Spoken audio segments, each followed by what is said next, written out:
Well, good evening, America. Wow, it is so good to be back.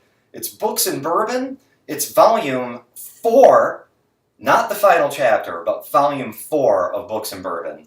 And I am super pumped. Been meaning to do this for a very long time. Our space has changed. Our den has grown.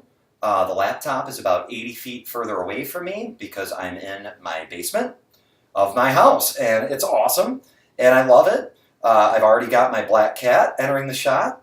Hello, General Purr. How are you, my friend? Come on up. Do you want to join us today? Come on, bud. Anyway, welcome. Many changes. In a house now, lots more room, different setting. What do you think's in there, guys? What do you think could be in there? I'm going to show you what's in there very soon. I'm going to show you. I want to make sure everyone has all of their necessaries to properly enjoy the Books and Bourbon experience. First and foremost, of course, are you wearing your mocks? Are you wearing your mocks? These are literally the same mocks here at Books and Bourbon. In some ways, I resist change. In some ways, I embrace change, as you're about to find out.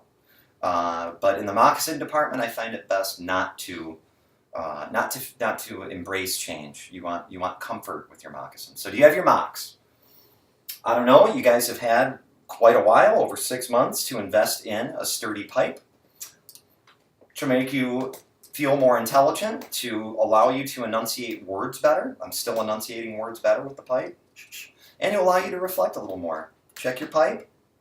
And do you have a book? I have a friend behind me. General Purr is being very participative. I just made up a word, in today's episode. So anyway, make sure you have everything before you settle in, and I hope you enjoy this episode. In a way, we embrace change here at Books and Bourbon, and a big way of embracing that change is by buying a new chair. I wanted to get a new chair for a couple reasons. One, it just looks nice. It's a nice chair. But for two, I really needed someone to fill that chair. I thought it would be nice if someone filled that chair. Obviously, the cats like my chair. They don't need their own chair. So I thought, you know what? How about I bring on someone who I can talk with. We can bounce things off each other. And he thought it would be a great idea, too. So everyone, Books and Bourbon universe, here in Wyandotte, Michigan, tonight we have a special co-host, if you will. Please welcome Mr. Trevor Snyder, everybody. Mr. Trevor Snyder. Oh, wow. Come on in. John. Welcome to yes. the den that is Books and Wow, Bourbon. fulfilling my lifelong dream of being a chair filler. I could not have thought of anyone better. Yes, well, thank you for having me. I'm honored. Absolutely. I know this is usually a one-man show, so the fact that I'm the first guest feels like quite the privilege, you know? I hope the felines made you feel Oh, yeah, of course. always. One man and 3 cats. Yes. But yeah, it's a pleasure to be here. I felt like a band should have played me on when I came. And actually my drum set is over there. I haven't had a chance to set it up. That's all right. I would have actually been the one man. Well, I had music playing in my head, as always, so okay, that's fine. But yeah, great to be here. I'm very excited about both the book and the bourbon. Good. Oh, the bourbon. The bourbon awaits. Tell the world, tell the entire universe about yourself a little bit, Trevor. They know way too much about me. Sure. So I am a lifelong Michigan resident. I guess I'll give the bona fides of why maybe I'm qualified to be on a show like this. Thanks. I'm blushing. Much like you, I am an English teacher. I currently teach at Eastern Michigan University. Also, like you, I'm a bookseller. I work at Barnes & Noble, and before Barnes & Noble, I worked at Borders. I am quite the avid reader, voracious reader, and a huge horror fan, which will certainly play into tonight's episode. As you see, I'm supporting George Romero with my Night of the Living Dead shirt, my favorite movie of all time. And so that's my deets, as you would need to know them for this. And I think it took about 8.5, 9 minutes for us to realize that we both shared a lot of those things in common. I think the first time you worked at the store for a while, and I always have kind of a tendency not to talk to new employees too quickly, just because so many of them come and go, and I'm like, well, I'll wait to see if this person's sticking around. But I think you and I, like, our first conversation I think was about horror movies. It probably was. Yeah. So Yeah. yeah. I don't know how those conversations start. That's the funniest part. Yeah. You don't know, but they do, and then it's They like, do. oh, boom, boom, boom. Yeah. Cool. So I do have to apologize right off the bat, though. So I have watched the other Books and Bourbon videos. I'm fairly familiar with the format of the show. Indeed, And there are rules here. There are rules, and you know what? I'm not a rule breaker. That's not me in life typically. I like to play things by the letter of the law, but I have to admit I don't own any mocks. I'm not a moccasin guy.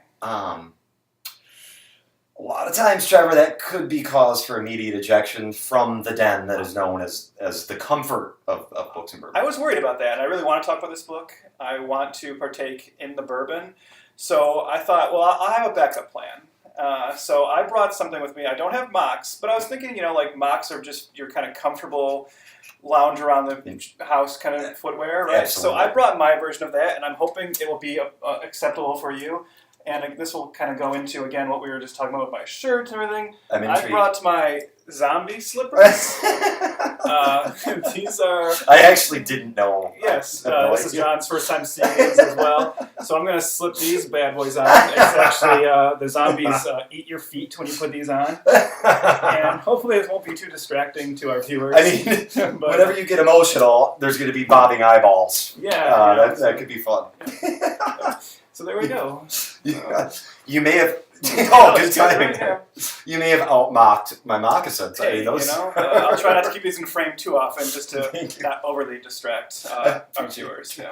Well done. Mm-hmm. You have officially gained admittance into All the right. lobby, the den that is Books and Bourbon, Great. and walked through that gate. Great. So, Yeah. Speaking of gate, you may notice there is a highly classy, almost Ron Burgundy-ish cabinet behind us. And when I was viewing this house for the first time, my realtor took me downstairs, and my God, I walked back into probably 74, even though neither one of us were born back then.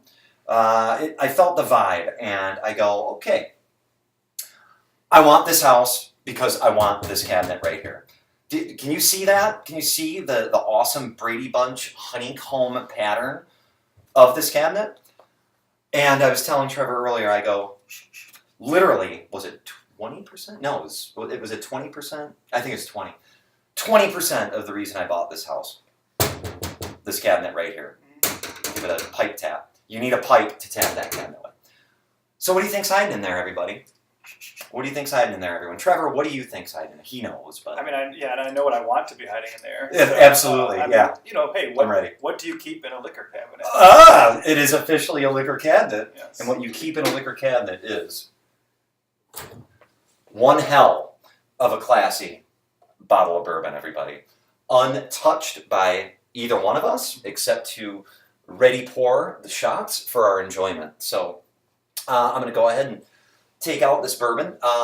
As this was the very first housewarming Books and Bourbon at the new house here in Wyandotte, I wanted to kind of go all out. This isn't the cheapest bourbon, and I would like to, first and foremost, highly endorse anyone who lives within 15 nautical miles. Is a nautical mile longer than a mile? It is. I don't know. Yeah. Okay. I was going to pretend like I knew for a second, but I won't. Okay, I am too. I think 10 nautical miles will do the job. So look it up. Do some research on your own, guys. Books and Bourbon. We don't do all the work for you. Okay? We don't do all the work. Check it out. But if you do live within a stone's throw of the Downriver area, check this place out. It's called Discount Drinks. Shameless plug. I'm all about shameless plugs. I'm all about shameless plugs here on Books and Bourbon. Check out Discount Drinks on Fort Street. I almost got lost in there. That's awesome. Wine for days. You could try a different wine from a different region in some Frenchman's backyard. Frenchman, is that like derogatory? All right, you're right. Don't draw attention to it, and we'll move on. Okay, all right. Some European citizen's backyard. Beer for miles. You know what? They didn't support us in the Iraq War, so... That's right, Frenchman. What a shoot, yeah, Frenchman. Actually, you brought that back. Yeah, actually, good call, Frenchman. Yeah, guys, Discount Drinks, amazing, and a good bourbon selection. So the one I chose, unfortunately doesn't really tie into our book discussion for tonight, but I'm going to try to weekly do it. It's called Calumet Farm. Calumet Farm Bourbon.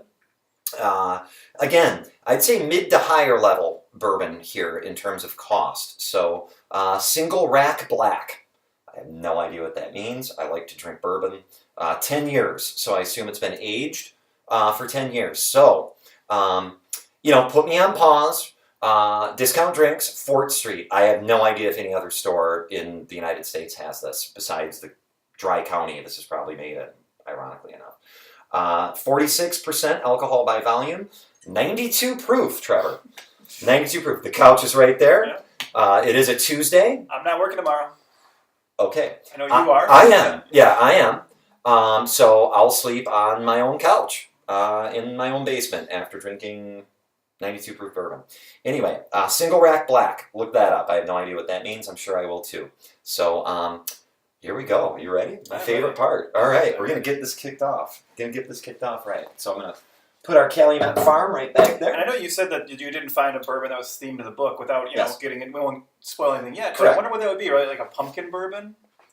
So I was initially thinking like either a pumpkin spice bourbon, any kind of bourbon with like any spooky bourbon and spooky. They should kind of go together. I see like a Legend of Sleepy Hollow kind of bourbon thing, but I think bourbon is still tied into the Old West a little bit too much. Well, I think bourbon is the beginning of many spooky nights. I'll tell you. Yeah, absolutely. If you're doing it right. Yeah, if you even remember how the spooky night ends, absolutely. Here, thank you, Trevor. Yes. Absolutely.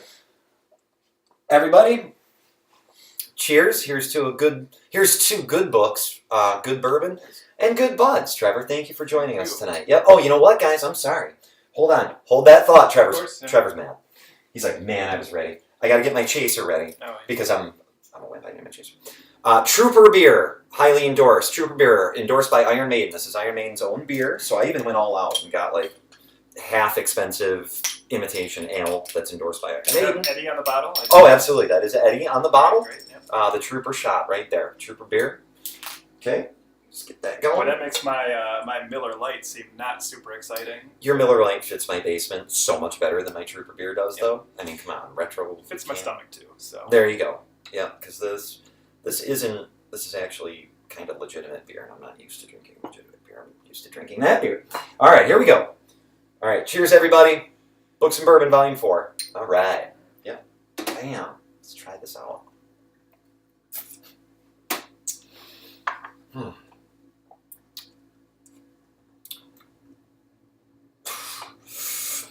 This. when you feel it, that's. Yeah. Oh, wow. Yeah. Yeah. Mouth. This one's mouthy.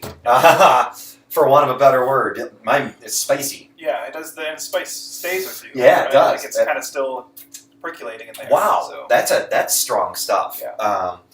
So we might be slurring our syllables a little bit by the time we get through tonight's episode. But warm, man, I'm all warm and fuzzy. Yeah, that was very warm, and it's cold outside. So yeah. What a perfect treat for the. I was gonna say winter. It's only fall here, but it's Michigan, so it's winter. So yeah. Snow's already on the ground. Someone's digging the comfort that comes with a good book and bourbon. Cheers. All right, Trevor. All right, so let's get into this thing a little bit.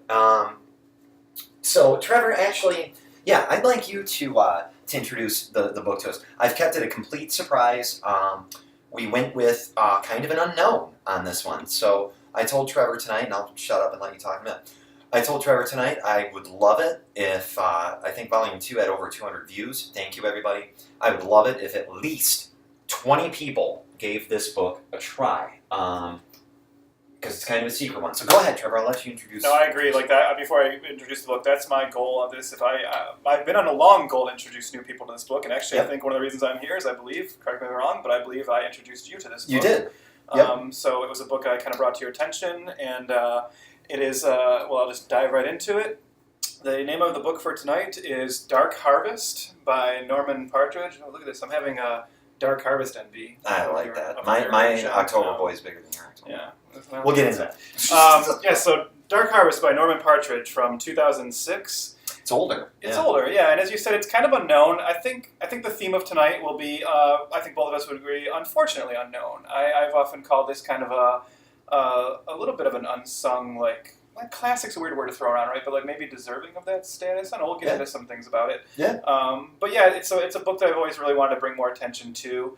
And in particular, this time of year, we just celebrated Halloween. I'm sure you and I are both in that kind of post-Halloween doldrums, of Halloween hangover a little bit, wishing it was still here. Yep. But this is a book that I was introduced to not too long after its release. I think I was drawn to just the cover, which is a very, if you can see this cover here, very kind of beautiful painting of a very pumpkin head, Jack Skellington-esque creature. Yep. And it said on here, winner of the Bram Stoker Award. That always gets my attention, the Same Bram here. Stoker Award. If you're a horror fan, if you're not a horror fan, Bram Stoker Award is the #1 award that you can win for horror literature. Yep. And We got a little author blurb here on the front from Peter Straub, a very known author, saying Partridge is probably the most exciting and original voice in horror literature to have appeared in the last decade. Stephen King on the back says a major new talent. Well, look, it ain't hard to get Stephen King to give you a cover blurb. He's kind of on every horror book, but still, I still tend to pay attention to usually he's right. Yeah, and I mean, we'll get more into the story, but I guess what I would just generally say about this is I think what calls me to this book. This is a book I've actually reread a lot. And the reason being is it's a Halloween set book. Yes. I do, just as I have favorite movies I like to revisit every Halloween, as I think a lot of horror fans have. Absolutely. There's also some short stories and a couple books I like to revisit. Maybe not every Halloween, but every other Halloween or so, I'll come back to some of the same stories. I'm sure we'll mention some of those again tonight. Some of the others. But this is a book I have found myself revisiting quite a bit in this season, the October time of year, in the years since I've read it. Because as you can see, it's also very short. It's a very quick read. Right. And it fits into a lot of, if you're a horror fan, it's something you can easily reread every October, and we'll talk about why that might be, why you would. Right? But definitely read it at least the first time. I feel like LeVar Burton on Reading Rainbow sometimes. Everyone should have that feeling of holding up a delicate actual product book and just look, your copy is not only bigger but looks so fresh. You can see mine is you can't see it now, but mine is very worn. It's the worn copy of someone who's read it a lot. But I do like that my version does fit in the pocket, and I definitely have had this in my pocket walking around town before in previous October seasons. Hence mass market. That's why they're made. I agree wholeheartedly. This was actually brought to my attention from your Halloween recommendations at the store. Yep. And I saw it. I saw the cover immediately. I saw the length of the book. And I thought I wanted that Halloween spirit, right? Yep. I wasn't looking for a horror novel. Right. I was looking for a Halloween book. Yeah, there's a distinction there, I definitely. think. Yep, and this one delivers on that. But this one checks both boxes. Right? It does. Yeah, it does, actually. You're right. Yep. There are moments of definite gore, and it's a pretty hardcore book in some ways in terms of in violence and action, absolutely.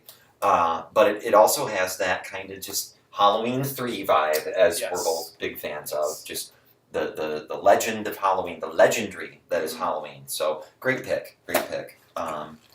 So let's rate it, okay? So the system of rating books. We do not know. We both know that we obviously enjoy the book. I told Trevor I really enjoyed the book. So we're going to rate this thing, guys. As you guys know, we rate on bourbon bottles, as we should. We might have to do 2 shots of bourbon tonight, man. That was good. That was very good, yeah. So anyway, Trevor, as you are our guest tonight, I almost want us to say it at the same time, really. But it's out of 5 bourbon bottles, right? 5 bourbon bottles is, you're drinking straight from the Kentucky River, purified water, aged for years. 1 bourbon bottle is swill. I never want to pick this up again. You can do halvesies. Halvesies are okay. But no, let's not do it at the same time. What would you rate it? Go ahead. What's your rating? I almost hate to do this. I hate to come in and just seem like this ridiculous right off the bat, but I was thinking about this. I knew your rating system. I was giving it some thought today, and I was like, man, where do I go with this? And I was like trying to think of how do I knock this down? How do I not give this a perfect score? Because I just want to be that guy to come in. And then I was just like, Trev, what are you doing, man? You read this back when it first came out. You've read it so many times since. It's one of your all-time favorites. I'm giving this 5 bottles of bourbon. Whoa! Yeah. Guys, that's the first 5-bottle rating on Books and Bourbon. Okay. Now, that's just me. That's me. Now, here's the thing, okay? Here's the thing. I originally, just before we started this, I went out and had like 7 cigarettes, as I usually do. And I thought to myself, I'm going 4. I'm going 4 on this. Respectable. But no, because I was outside and I was like, well, John, why are you giving this book 4? What's wrong with it? Right? For it to not get 5, something's got to be wrong with it. And I thought to myself, you know what? For what it's setting out to achieve, it's perfect. Mm-hmm. So since it's my show, I feel weird thinking 5 because I haven't yet. I mean, my God, I've only read maybe 6 books ever that I would consider 5 bourbon bottles. But I'm going to tell you what, guys, it's the scope. Yeah. For the scope of what he was looking to do in a little 170-odd page book, he does it.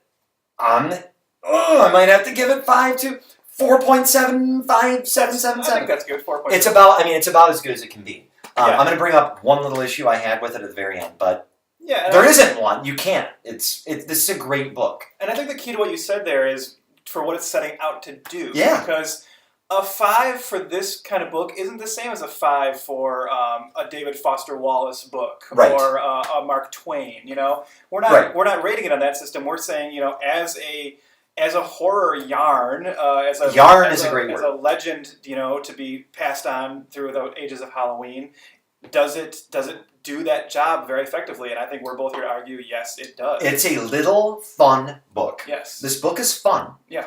It's not horrifying. I was not horrified reading this book.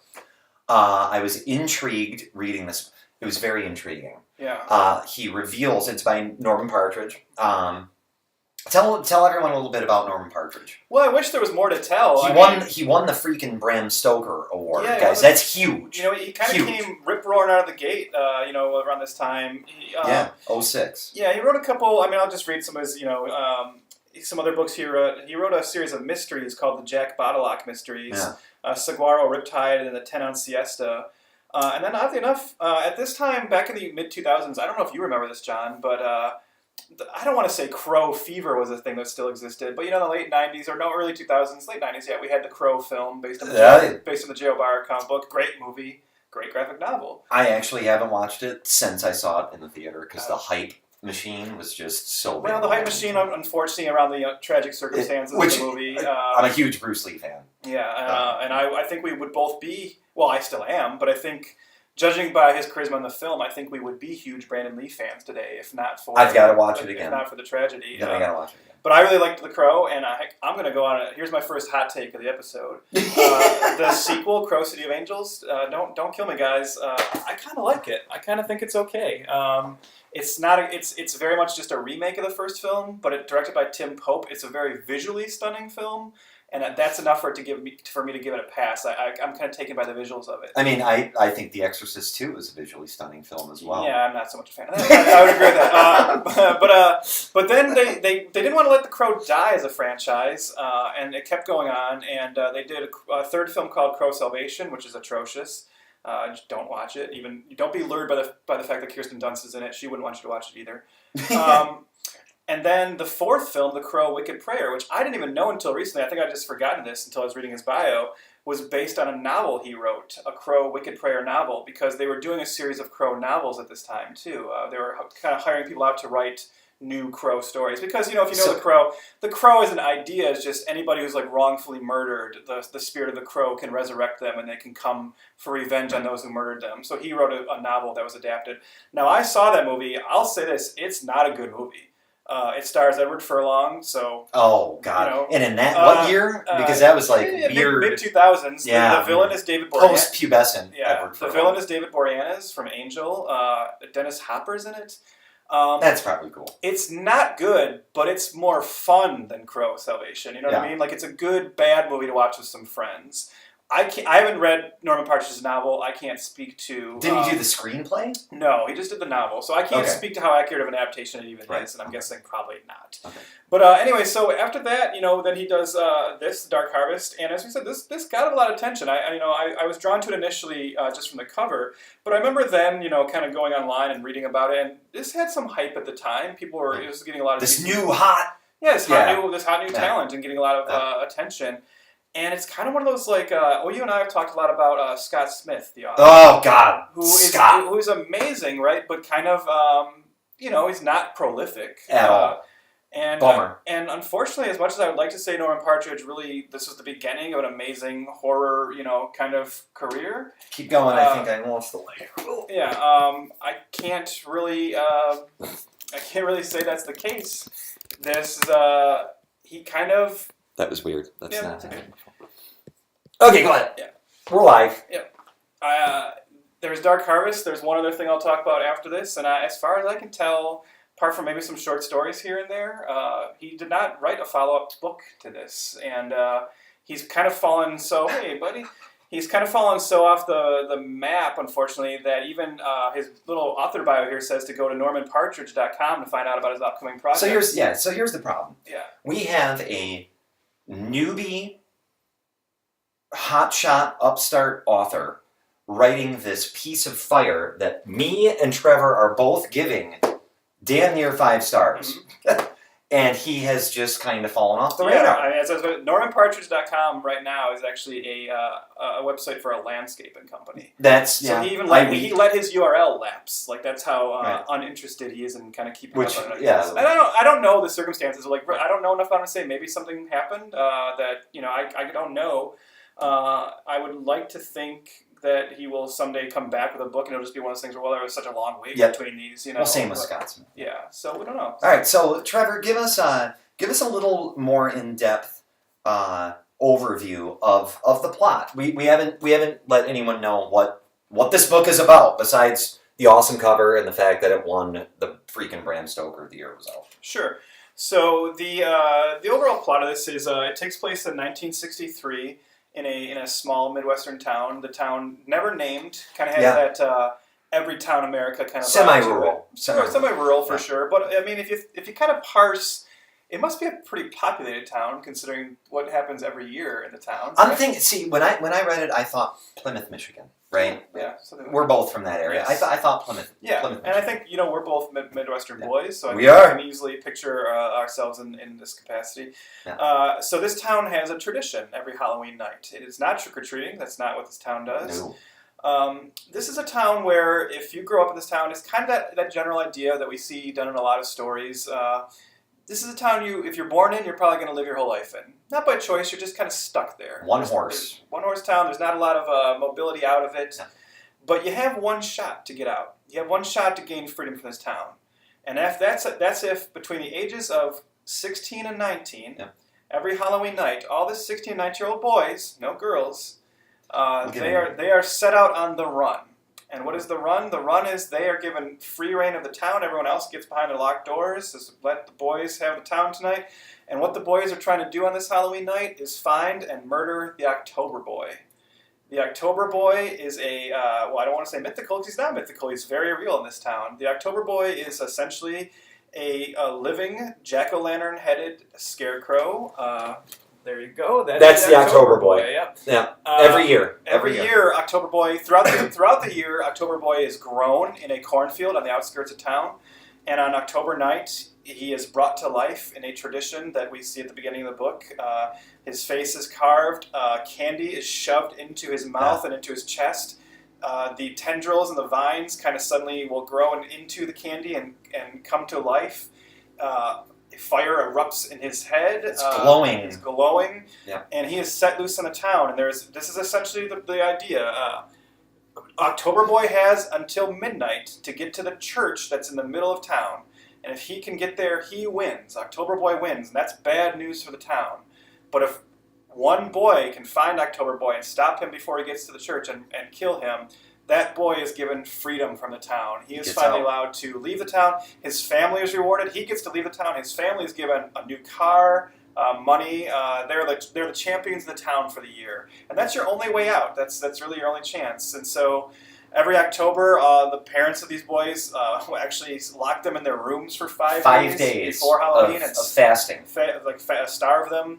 And then unleash them, and it's as you would expect. It's pure chaos, and so the general idea is we have this kind of showdown between the October Boy and the boys of the town. And obviously, we have one central character and a couple other supporting characters, which we'll get into more detail about. But that's the general idea. And in terms of, as we said, the Halloween kind of aspect of it, it's very much told in the style of this Halloween story that gets passed down. Tradition. It's a tradition of the town, and so it's told in a traditional storytelling type tone and vibe. Halloween is tradition. Yes.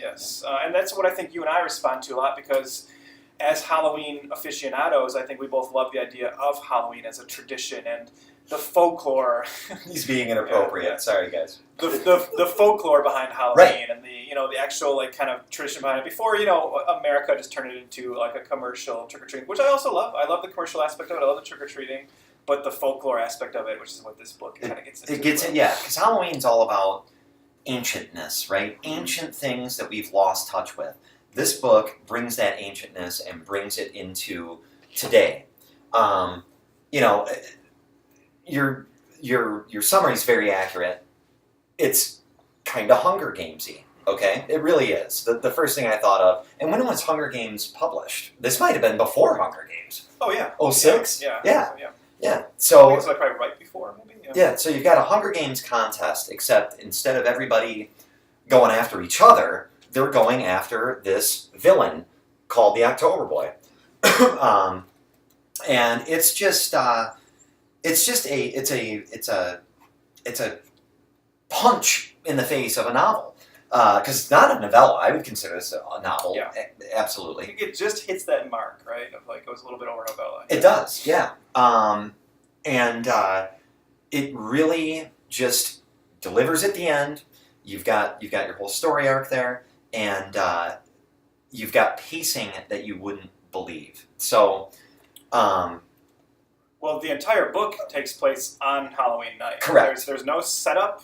Correct. I mean, the setup comes later. I mean, it's told in a fairly natural way too, right? One of my biggest pet peeves in storytelling is when you do start a story in media res and then you use a lot of ham-fisted exposition fill in the blanks. And this story has the pressure of having to reveal the storyline as it's going along, but it does it very well, and that'll tie into the way Partridge decides to tell this story. So now, Trevor, with that level analysis, I do feel the need to get out my notebook. Sure. Because there are specific points I want to talk about, and that we're both going to talk about, because we both brought things we want to talk about in the book. We have not talked about this book together at all yet. No, other than saying, hey, read this book, John. Yep. And then now we're coming together after a shot of bourbon, and now we're talking about it. So we both rate it very highly. And that actually segued into one of the first things I wanted to bring up about it, is the pacing and the timing of the book. This book literally takes, so we have, and I'm going to get kind of in depth here, guys. I'm going to get a little nerdy. We have a 170-page book that takes place not only on Halloween night, but I believe, is it sunset on Halloween night? Sunset to midnight. To midnight. Yeah. 6 hours, we're going to say. Ballpark it, right? 6 o'clock. 6 hours, this book ends. This book ends at 12:05 at night. All right? I would get maybe 12:10. Maybe 12:10, right. Now, the fact that we can even say what time the book ends at gives you a little indicator of the suspense and the tension at the end of this book. Okay? So, and I'm going to break this down. I'm going to get really, really micromanaging here, because Norman Partridge just does such a great job. I would say roughly this amount of the book is from 6 o'clock until 11:45. Okay? I still have from page 127 to page 169. Okay, we'll round that off, right? So we'll say roughly, my math after bourbon, 40 pages, okay? The last 40 pages of this book take place in roughly a half hour. 40 pages, half hour, okay? Now, when I have read books before, I don't know if I've ever read a book that has done a half hour. It's taken 40 pages to describe 30 minutes of time. But when I have, or if I have found myself pretty bored. And that's because the author is getting so micromanaging and describing the movements of someone's elbow in the fight, and He twisted, they're using a lot of words to describe an action that they shouldn't, right? He twisted his ankle to the northwest and tagged the opponent in the upper cheekbone, the opponent's leg. I feel like I'm reading an anatomy book at that point to describe action. It loses me. Stephen King does that sometimes. Survive the Night did it really bad. Real bad. So what I'm trying to say here is Norman Partridge paces this book awesomely. It is done so well that you are constantly in a state of action, and he's just giving you enough. And the fact that he can successfully describe a half hour in 40 pages says something. He's doing it the right way. I never felt bored. It was just immediate action. He switched action. He didn't get overly descriptive of anatomical movements or descriptions of people's faces or the blood rushing out.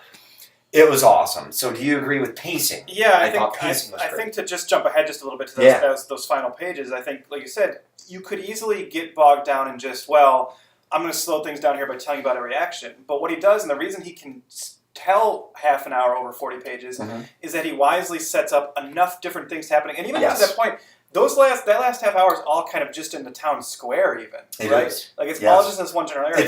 I'd say probably 400 square feet, right? Like a block. But without spoiling who's around at the end to talk about, right? Yeah. It's a convergence of everything, of groups of characters coming together, and you can focus on the one group of characters, and then you can focus on the other, and then the other central character, and they all kind of come together, and you can keep switching between those perspectives. But you know what? And then it all comes together excellently. I've seen books, or read books, where people have too many of those dangling knots, and they try to tie them all together. Stephen King, again, actually. And it doesn't work. This works perfectly for that. He has just enough dangling threads to tie them together so neatly in that 40 pages. Well, and I don't know if this is too early to get into this, but I feel like why not? Let's just dive in. Sure. Because another thing that helps with that, and again, why you're not going to get too bogged down in like the details, whatever, what kind of propels this pace along, is we should talk about the other two characters that are in this book. So October Boy and... Well, Pete McCormick is our main character, but those aren't the two characters I want to talk about. We'll get to them, right? Okay. I want to talk about the narrator and you, the reader, who are characters essentially. Because this is written in a very interesting way, which actually I just became enamored of this writing style when I read this. Yes, very much. And it made me like, man, that's why I kind of wanted Partridge to do more. Not that I wanted him to always repeat this tone and everything he does, and I've read some other Partridge stuff and he doesn't, but I thought it'd be cool if he did another one like this.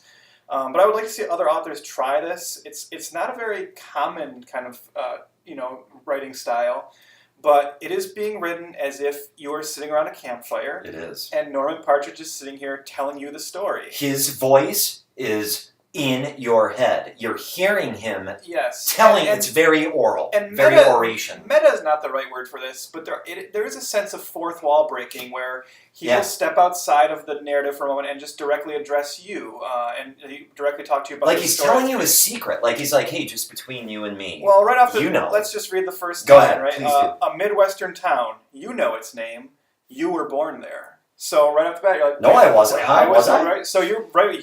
Throughout this novel, there are moments where you are being addressed as someone who, look, you should know what's happening. This is something you've lived through. You are from this town. This is a story you're familiar with. He's reminding you. He's reminding you of this tradition, and he's kind of has these kind of.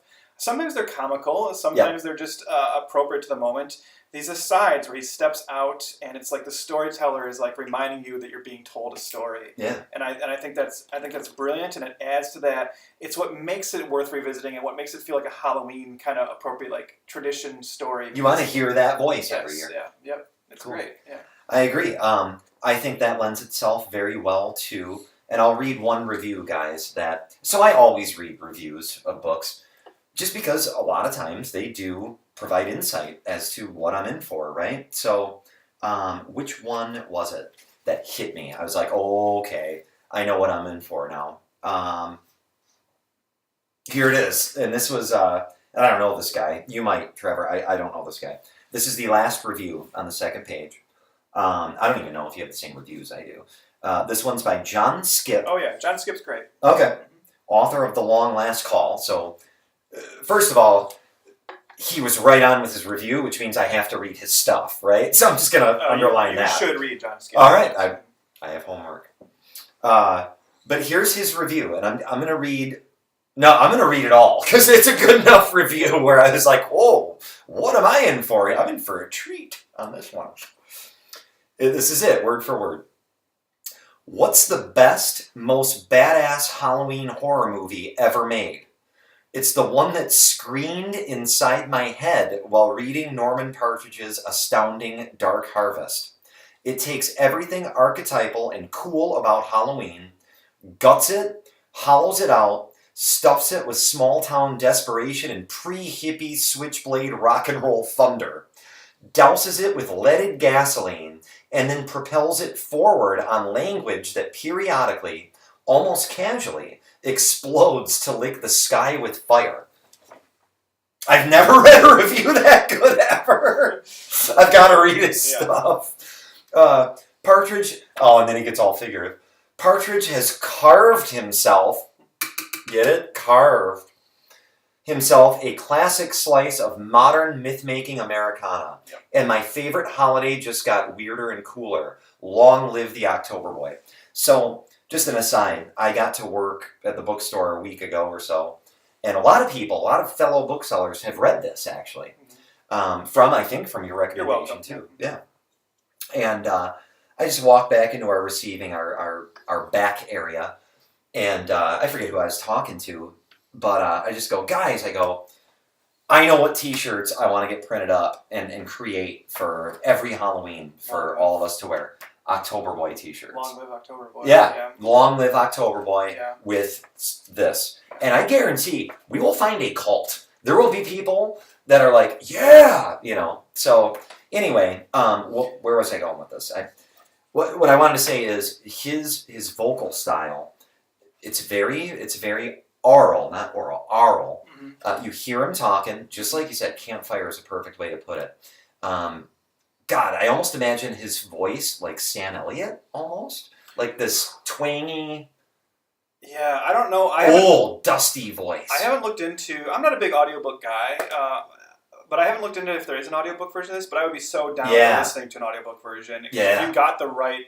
I mean, Sam Elliott's a great choice, but if you got the right voice, right, to read this, even though this is a book I've read so many times, I would gladly sit down and listen to it again. I'd listen to it right now if you told me you had a great voice delivering this. Like Joe Hill did Dark Carnival, which he released. Joe Hill's awesome. Mm-hmm. He released that only on an LP, audio vinyl only, and it was good. It didn't suck, but it was not this. it was not this at all. And to hear, God, would I love to get that, an October Boy Halloween vinyl thing to play every Halloween. Yeah. There's something else I wanted to point out in that review that I think is just so dead on. Yeah. And that's the moment where this sentence is so dead on. Partridge has carved himself a classic slice of modern myth-making Americana. Yeah. And that's the key right there. This feels like modern myth. Americana, yes. Oh man, do I love stories that feel like they're taking place in 50s and 60s, America, small towns. It's just something, it's that, that greaser gang of Sometimes They Come Back, right? Absolutely. That Outsiders Gone Wrong. Yeah, I just love it. Stand By Me. The body. There was a Stand By Me-ness, yeah. Yeah, it's odd, I was born in 80. I should not be nostalgic for the 50s or early 60s, but there's just something about that Americana style. Yep. There's something about that Americana style that I think really lends itself to horror. Yep. And I think maybe it's just the innocence that time, or the supposed innocence, right? We're sold this idea of America was so much better back then. Yeah, if you were white and male, it was fine, right? But really, America was kind of ugly back then too, right? But there was this sheen of innocence that leaned over all of it, and I think that's part of it, of exposing the actual underbelly. That's why Ed Gein was such a big deal when he was revealed in the Midwest, right? Because people didn't realize something that sinister could be happening. And that's this town, right? There's this dark secret of this town. And every other day of the year, this town, everyone's waving hi to each other, cooking their apple pies, cooling them on the windowsills. Nobody locks their doors. And then that one night, and everybody accepts it, right? Everyone's just this is what we do. It's like Santa Claus. Yep. Yeah. And I just think that's great. It's another thing that really draws me to this. Yeah. Agreed. Yeah. And oh man, and sorry, one last thing. How is he right with what's the best, most badass Halloween movie ever made? It's the one that's screened inside my head. Well, that's what. Yeah, go ahead. I'll tell you, man. Yeah. Ever since that's the thing. Ever since I read this book, the first time I read it, 2007 probably. Wow. I had this movie just completely envisioned in my head. It's the way he tells it. And Screams. I'm gonna tell you a little silly secret about myself, right? So I also am into creative writing. Do we need to get the bourbon back out? We could. We're gonna get the bourbon back out. I tinker with writing. You know, I'm working on some projects. I'm always working on some projects. But in 2007, when I read this, one of the things I started to do was I was like, you know what? This has got to be a movie. I see this movie in my head, and I started writing an outline for my screenplay version of this. You did not? Did you just really? as like a writing exercise. I never got into the screenplay itself, but I got into like the coverage of it and figured out how I would do the movie. Because in my mind, I was like, and actually, this has evolved to me where now if I did it, if I was lucky enough to be able to do that again, or was hired to write the movie, right? I don't think I would take this approach. But at that time, I was like, ooh, you know what? As much as I like the book, I think the movie actually should have more of like a backstory. So in my version, the movie actually started a few days before Halloween, and you got to kind of see the town preparing, and you got to know Hugh McCormick a little bit more. That's cool. But I was really trying to like figure out what this would be like as a movie because it's to me not I understand books are almost always better than the movie, and it's not a sign of books' quality if it gets made into a movie. But to me, it's a travesty. There's not a movie of this yet, and we'll talk near the end about how that might change soon, or it seems like it might. But I want this to be a movie so bad, and I definitely would love to be a part of that, even though I won't be. I'm gonna segue off of that because I agree with you totally. The thing that used to scare me, maybe 20 years ago, was that the books that I thought would make great movies. Mm-hmm. General Purr is chewing the wall. He's just chewing the wall. Sorry, Bob. I hope it's not a review of our discussion. Yeah, right. He's just, it's a bomb. Yep. I think I'm bobbing his head in there. Sorry, Bob. I used to think that books that would make great movies ended up not. I can't think of specific examples right now. But what I found, though, is recently, and maybe it's technology, maybe it's that the folks that are making the adaptations now read the book as kids, and they had this more pure... I don't know. It seems like book adaptations are getting better now, on the whole, than when we were a little bit younger. So that gives me some hope, because I really, when I think that a book would make a great movie, I'm automatically skeptical. Yeah. I don't know why. So I'm super excited too, but if we go to a screening of this movie, a couple years down the road, I'm going to be kind of nervous. Well, we should say, like, what we're referencing, we'll just say it now, is, like, the reason this is, like, even more relevant is, and I was very excited, because this actually happened after I told everybody at the store to read it. You guys all started reading it. And then I was like, holy crap, like, a couple weeks later, an announcement was made that, sure enough, this is now once again in development as a movie. The rights were just sold, and it's being worked on actively, and it was covered in, Bloody Disgusting is where I saw it, one of my favorite horror sites, and it was kind of written about, I think in Hollywood Reporter and Variety picked up on it. So it looks like this is chugging along again, and my hope is it's a twofold process. I think obviously this video will lead to a great rediscovery of this book. Oh God, of course it will. Of course. As a matter of fact, the movie's probably only getting made because they heard we were going to do a Books and Bourbon about it. They're moving into actual production tomorrow. But after we start the comeback, I really would like, if nothing, or even if the movie turns out terrible, if it brings more attention back to the book, right, then that's great, So, but I really am hoping for a movie. I'll just say it now so I don't forget. If the people making the movie are watching this, maybe they are, because maybe they're doing their research and want to hear what people think about this. 2 suggestions for you. I'm just going to throw them out here. First of all, as much as I like it, call the movie October Boy, not Dark Harvest. October Boy, I believe, is the much better title. I will say, if you wanted to mark down that 5 to 4.75, I think one thing you could say is Dark Harvest is kind of a generic title. And unfortunately, since this came out, there actually has been a very not good horror movie called Dark Harvest about a killer scarecrow. Don't check it out. Although it's funny that Dark Harvest 2, I think, is called The Maze. I get it, The Maze, like corn maze. God. Oh! So there's that. But also just October Boy has that like more mythic feel to it. And here's the second thing. Don't let October Boy be completely CGI. Oh God, no! Please let October Boy be the pattern. The pattern I'm seeing is the people in power will agree with us. That's what I think. Please hire Doug Jones to play October Boy, or his name escapes me, but he's the Javier Botet, I think is his name. He played Mama, and he was the in the new version of It. He was the leprous kind of homeless man. Yeah. He's very tall and lanky and can do very interesting things with his body. Put one of those guys in a suit, build an amazing animatronic October Boy head. Call Stan Winston. Yeah. Okay, call Stan. Yeah, I don't know if that's an option anymore. Is it Stan? Is he? I was going to ask you that. He's got to be pretty old. Call his crew maybe. Because I'll tell you what. One of the things that you might agree with this. One of the movies that this always made me think of when I read it, and this goes back to that idea of like modern myth, and I think it's like is Pumpkinhead. Right? Oh yeah, this has such a Pumpkinhead vibe, right? Like a new myth. Yep. It seems like something that could live on, right? And that's Yep. and I like that kind of vibe. Even heck, get Lance Henriksen in it. I'm never going to turn down Lance Henriksen, ever. right? So have him play the father of one of the boys, right? So, Nice. So I'm thinking of some final endpoints here. Well, one is we need to do our nightcap. We haven't talked about the character. Maybe we should talk about that before we get out of here. Let's do it. So let's cheers to the Dark Harvest movie. Boom.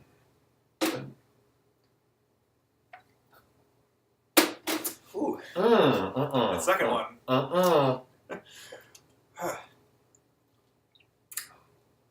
Oh. Yeah. But so warm. So warm. Very Whoa, warm. right there. Now it's hit me right there. Man, that's the first that's double. Twice. That sticks with you. First double. So there are characters in this we should address. Oh, wow. That one. Glad you started talking first. So no, we do have a central character. Okay, so give us a Pete quick McCormick is our main character. 16. This is his first year on the run. As we learn, he's only recently kind of started to like believe the run. You know, he's heard little whispers of it. He's our what's her name from Hunger Games? He's our Katniss. Katniss. He's our innocent one. I mean, to a certain degree, he has a very rocky relationship with his father. Doesn't really, they love each other, but he's not very. His father has some issues, and he kind of looks at his father as like a weakling who had his chance to get out of town and didn't take it because he didn't win the run, and he then kind of let his boss kind of bully him and things. And so and his wife died. And his wife died, and they have a strained relationship. He really likes his young sister, but that's that relationship is kind of like told to us because again, it's just the way it works in the story. You don't have a lot of time with the two of them together. No, you're not getting exposition here, guys. This is all action, so that's what's good about it. But Pete has a plan to win the run, which nobody's ever because what they do is when the parents release the boys out of the town, they give them weapons. It's usually like machetes or baseball bats. And Pete has this idea and says, "How come no one's ever tried to just get a gun? Which I thought was funny. And shoot the October Boy." And so no one gives him guns. So he's like, "Well, I'm just going to go to the local the cop's house, break in, and take his gun." That local cop is one of our other central characters, Jerry Ricks. Right out of a Stephen King. He's right out of Stephen King. Just that small town asshole cop. Henry, what's his name from It as a grown up. Or even like the cop from Desperation. Oh yeah, totally. Right, totally. Just this prick of a cop who just lives for this night because it allows him to bully the teens in town even more than he normally does. Right. Yeah. And then I like this too. This is like if this came out today, this would be surprising. But even for 2006, where this felt a little surprising that Partridge was this forward thinking that you could have had this book just be a book full of boys. Right. And he does give us I think a fairly strong female character. With Kelly Haynes, who is a girl who she was born in the town. Or no, she wasn't born in the town. Her father was actually somebody who got out of the town. He went away for the war. And he never came back. He married a woman outside of the town and just didn't come back. And you're not supposed to do that. You're not supposed to leave the town if you didn't win the run. And so the town comes back for him and dispatches of him and takes his young daughter back to the town. And suddenly she's plopped into this town that she didn't know because she did not grow up here. She's put with an aunt and uncle she does not know at all. And she hears about the run and she decides she's going to use that night in the chaos of the run to escape the town. And her and Pete McCormick kind of end up together, and they're the duo that kind of feed us through it. And I thought she was a really great character. And you really root for her because you feel for her that she's just stuck in this horrible situation that she was not born into and did not grow up into. Well, and I think, here's what's cool too. I think Norman Partridge could have done a very simple job of making her and Pete's relationship super popcorn, right? Because this is a popcorn book. Oh yeah, for sure. It's a popcorn book. I'm into this. This is awesome. But their relationship isn't. He does a really good job of not popcorning the parts that shouldn't be popcorned. Yeah. And he does it here. The way that their interactions, we don't get a lot of dialogue between them. Their dialogue is minimal. No. It's all in there. It's just, and that's what's great about books is you don't need dialogue to establish a bond between two people, and he does that here with the way they look at each other. And I there's a couple different times when he mentions that, and I didn't highlight this in my book because I didn't think we'd even go here with it, but he mentions the look that they both give each other, that if they give each other that vulnerable look too much, they need to look away because they're embarrassed. It's not sexual, gang. It's something a little. It's really well done. You have to read it. You gotta read it. Do you know the parts of it? And I will say too, is like Kelly's actually a very important character also because she's the character who kind of changes Pete's path throughout the book because he really is going into this thinking like, I have this great plan. I'm just going to get a gun and I'm going to blow the right. And he's a barbarian. Out. Yeah, that's what he would have done. That's what he's planning to do. And Kelly, and look, we don't want to spoil this for you. No. But there is some interesting reveals here, and Kelly is the kind of trigger who leads Pete into realizing there's something more to what's happening here. And she says, and she never even tells him it either. She never tells it. He just plants it, and then you see it. Yeah. And it sets the second half of the book in a more interesting direction than you might initially think. Like I was in from the beginning, right. But then once you realize all the things that are really happening, and Pete gets set on a new path. That's what leads us to that amazing ending we were talking about, where now the things are converging because now we have a whole new motivation between all these behind all these characters, and it changes the entire dynamic of every character. Pete, Jerry Ricks, even October Boy. Suddenly you have like new motivations, and Kelly's kind of the key of that, of like planting that seed in Pete's head to put him in a different direction in terms of what is this town really about. And what's super cool too, guys, is the way the author has this set up is. You feel like you are and he actually makes an analogy to it, and it's a little Forrest Gumpy, maybe, except instead of a feather, you make it an autumn leaf, which works just fine for me. You're this big old autumn maple leaf on this breeze, and the author is the one carrying you on this breeze, and this allows you to jump to the different theaters of action, as it were. You're jumping all over the place. Different than Game of Thrones, because in Game of Thrones you're doing that too. That was more like you're being guillotined in different places. This is much more a natural, you're flowing into these different parts of the town, different interactions that are going on. Come on, yeah. Now Katie's driving us. So yeah, guys, I think we're in agreement. 5 bourbon bottles. I think my final score was 4.7777. But yeah, he delivers as much as he possibly could. Yeah. Katie's tail is on fire. Okay, whoa! Wait, but you didn't have an exciting moment like that? Yeah, there was our exciting last 2 minutes. So she literally put the candle out with her tail. Whoa, that smells pretty bad. Anyway, guys, so Trevor, any parting comments before we close up this awesome books and bourbon? Well, definitely. I mean, look, if you're a horror fan, if you are a Halloween fan, right? I think we're both going to talk about some other suggestions of just a Halloween kind of related things. But definitely check out Dark Harvest. You're probably not going to find it just sitting there on the shelf of your local bookstore because it's not. You're going to have to order it. Yeah, we can do that for you. Yep. We're Barnes & Noble booksellers. Barnes & Noble can order it for you, but definitely order it. Yeah. Like I said, it might come back into print once the movie's out. That's my hope. I hope. Not that it's out of print, but it might become more. Did we ever think Haunting of Hill House would be on the current paperback bestsellers list?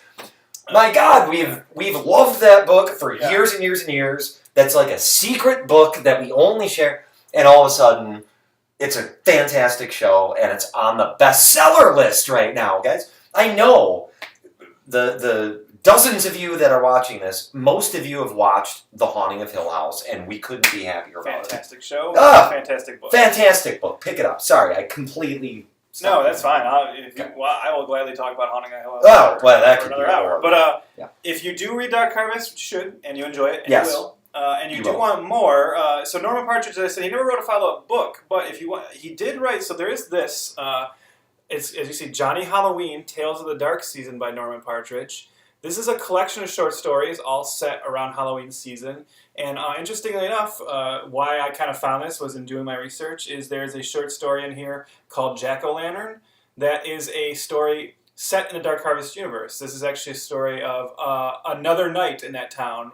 So another October Boy story about a different October Boy in a different year. I don't want to say too much about it because there are some reveals that kind of tied into this universe. Yeah. But it's another October Boy story. So the thing about this book, kind of exciting here, is this is a book, this isn't a very easy to find book.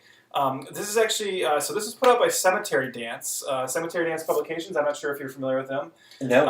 I think This is Tor. Okay. Yeah, this is Tor. I think Cemetery Dance originally put out a very limited version of Dark Harvest as well. Cemetery Dance is a horror publishing house that is known for, they've worked with Stephen King a few times, I believe. Okay. They do these very limited editions of books where they do kind of cooler art, and they'll often do like these, the signed ones, right? So this was created as a limited run of if only 1,500 copies. I have one of the 1,500. You'll see that it is signed by Norman Partridge. Shut up! You didn't show me that. Are you serious? I gotta save some reveals for the show. God. So I have this a signed copy of Johnny Halloween by Norman Partridge. Let me see his signatures. Do you have a cool signature? No, not Yeah. exceedingly cool or anything. That's cool. But yeah, this is so. If you want this one, you're probably gonna have to do a little bit more work. Find someone willing to part with a used copy online. I don't know. Maybe you'll see it pop up on eBay or something. But I don't think this ever went to any publishing house other than Cemetery Dance. Trevor, I think you need to have more bourbon. Without me having more bourbon. I think I'm all right. I think, but you know what? As a friend, I'll certainly let you borrow this, John. Oh! But yeah, so it's really good. The other stories are pretty fun, but obviously the real attraction here for Dark Harvest fans is Jack-O-Lantern. So there you go. Check that one out too if you can, right? Nice.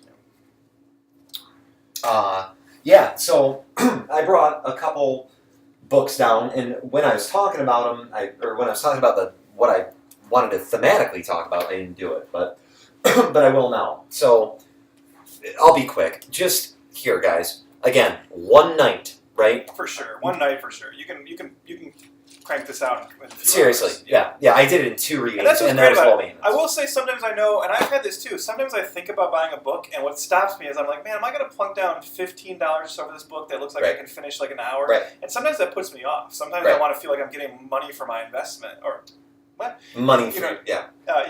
Something for my investment, I should say. Right. 2 bourbons, guys. With this one, I think it's a selling point because it allows you to revisit it often. Because I'm like, hey, every year I can come back to this because it takes me a night. You know? And the thing I'll say is you will come back to it. Here's a little tip. Sorry, not to derail. That's okay. Go ahead. My cat's tail was on fire. And I can still smell it. I know, me too. If you're a horror writer, here's a little tip for you. The smartest thing you can do to ensure longevity and an afterlife for what you do is set it at a particular time. We love that. Yes. There's a reason we watch Halloween every Halloween. Because it automatically. There's a reason we watch Trick or Treat, right? Like if you set something on Halloween, we're suckers. We'll revisit stuff about Halloween every Halloween. Yep. When you create when you call your slasher series Friday the 13th. Genius, because every Friday the 13th, I'm going to watch one of them. When you make Krampus or Silent Night, Deadly Night, hey, guess what? Every Christmas, as a horror fan, I got to watch those. That's why I want to write a horror movie just called June 4th. I will forever remember that. And then every horror fan will be like, it's June 4th. We got to go watch June 4th, written and directed by Trevor Snyder. And I'll be like, it worked, So, that's the thing is, this will become a Halloween tradition for you, as it did for me, I'm sure, because it's why not? So, I wanted to share a couple other, because Trevor didn't even see the books that I just brought down here before we started. But it hits that every Halloween, it's the Nightmare Before Christmas for Halloween. It's Christmas. Right, or Christmas. That's, Tim Burton, genius right there, right? But yeah, I wanted to share a couple other Halloween tradition books that before I read this one has been added to my list. But my normal list And now everyone's going to be like, yeah, right, John. And I'll be like, no, sorry, everybody. I actually loved this before you all did. So I'm going to sound condescending. But it's The Haunting of Hill House. I can attest to this. John told me about his love for Haunting Hill House before the show. Way before. In fact, this is my Penguin edition that they don't even make this one anymore. This is the chalk cover. I bought this probably 12, 15 years ago, is my guess. I've read this 5 times, all on Halloween. Love it. Just such a good book. Different than the show, guys. Different than the show. Show's awesome. This is different and still amazing. Another one. Ray Bradbury, guys. God, Ray Bradbury. Ray Bradbury got the whole thing before a lot of people did. But The October Country by Ray Bradbury. Short stories, all just odd. Not horror. Some are. Just odd. Just good, unique, original, fantastical. I call Ray Bradbury fantasy, really. He's just dark fantasy. And look at the cover. It's just, I love this cover. That is such a cool looking cover. I hope it's not too glary. It's just rendered very well. And just such good stories in there. For some reason, Halloween for me is all about short stories. This was a Trevor recommendation. Loved it. Haunted Nights. This is newer. There's some awesome stuff in there. Total traditional Halloween. What about Blumhouse books? Blumhouse is even getting in the book game, people. So yeah, thank God, because it's good stuff. This one. This is, oh God. so good. Roald Dahl's Ghost Stories. I think I may have already shared this with you guys when I talked about Roald Dahl. Another underappreciated one. I think a lot of people don't know this exists. No, they don't. Yeah. But what I love is we actually normally stock this. Yeah. I ordered this. I didn't know that Barnes & Noble would have it, and we do. Think about this, folks. Think about how creepy Willy Wonka is. Now imagine that guy's writing stories that are supposed to be creepy. For adults. Yeah. Yeah. Well, he didn't actually write those, though. He chose them. Right. He chose them. But think about how good his taste is. Yeah. His taste is amazing. Yes. And his foreword says he handpicked all of these stories. Mm-hmm. I highly suggest his short stories as well. But these are all awesome. Did I bring Poe's Children down? No. Check out Poe's Children, P-O-E, Edgar Allan Poe, Poe's Children. Well, I'm surprised. So you brought down October Country by Ray Bradbury, but in that same vein of like a very short book that can... Oh, do you have I will let you show it. Yeah. I didn't read it. Yeah. I didn't read it. Oh, okay. Well, I will let you talk about in terms of another short book that can be enjoyed every Halloween and is all about the tradition of Halloween, is The Halloween Tree by Ray Bradbury. Another really good... Look at this, man. This is like... you can read this in... dinner. Quicker than Dark Harvest, even. Because this is written for kids. It's written in that Ray Bradbury style where today you'd be like, well, this is kind of maybe a little adult for kids, but back then they were tougher. I don't know. Yeah. But this is about a group of trick-or-treaters who go out on Halloween night and end up getting involved with this character, whose name I love, Carapace Clavicle Moundshroud, who takes them on a journey through like the history of Halloween. And you actually track Halloween through the ages and how it developed into what it is now. Great book. They actually made a really cool animated film of this back in the 80s, I believe. It's gonna be awesome. That you can check out. I think it's like you can just watch it on YouTube. But yeah, it's really good. And another great Ray Bradbury entry to Halloween. I will throw in terms of what this things I like to read in Halloween. Not so much Halloween things, but things Dark Harvest reminds me of thematically. Yeah. You guys sit right there, man. The Lottery by Shirley Jackson. Another Shirley Jackson work. That short story. Just the idea of a small town with a weird tradition. Like, we really didn't rehearse this. He had no idea I had the lottery. The two stories that Dark Harvest most reminds me of are the Lottery, because it's about a small town with a kind of like tradition. Deadly Dark tradition that everyone tradition. is forced to take part in. Yeah. And then that idea, and it's one of my favorite things in horror. You and I have talked about films like 2000 Maniacs. Yeah. It's a trope I love. The idea of being in a town where everyone's against you. And boy, man, I'll tell you, one of the scariest short stories I've ever read. Probably the scariest short story I've ever read. Children of the Corn by Stephen King. Yeah. And Dark Harvest. Not the movie. Not the Not movie. the movie. I like the movie, but it's pretty goofy. Yeah. But that short story is terrifying. That short story was scared me so much when I read it as a kid, and it still scares me today. And I think Dark Harvest has that kind of vibe too. Awesome. Yeah. All right. Well, guys, I think that's it. Yep. Thanks for sticking around with us. I think we've rambled and rambled and rambled. We've had 2 cat participation, 1 cat that I may have to call the fire department on, and a double shot of bourbon, and a 5 bourbon bottle, 4.77 bottle.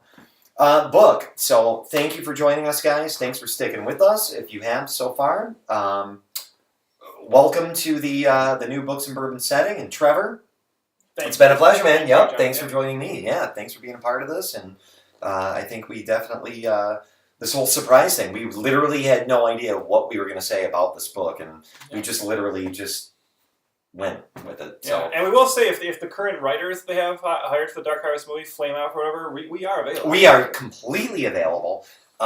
Best part is, I think, there really needs to be little rewritten. I think this book needs a good director. Yeah. They've got to visually tell a story because there's not a lot of dialogue. So, Steven Spielberg, I know you're kind of just, Ready Player One, you're kind of just riding with it. That was given to you. I don't know if Spielberg's the direction I'm heading with this anymore. No, but what a great rediscovery it would be. But no, he's not. He's not. But we need someone with that visual, just a great visual aspect to be able to take that on. Anyway, won't get back into it. We're going to have another shot and talk more about all this pile of shit that we have sitting here on the floor. You guys, cheers. Thank you. I'm going to make my mile-long walk up to the computer. There we go. Everyone have a good night. Thanks. Thanks. Good night.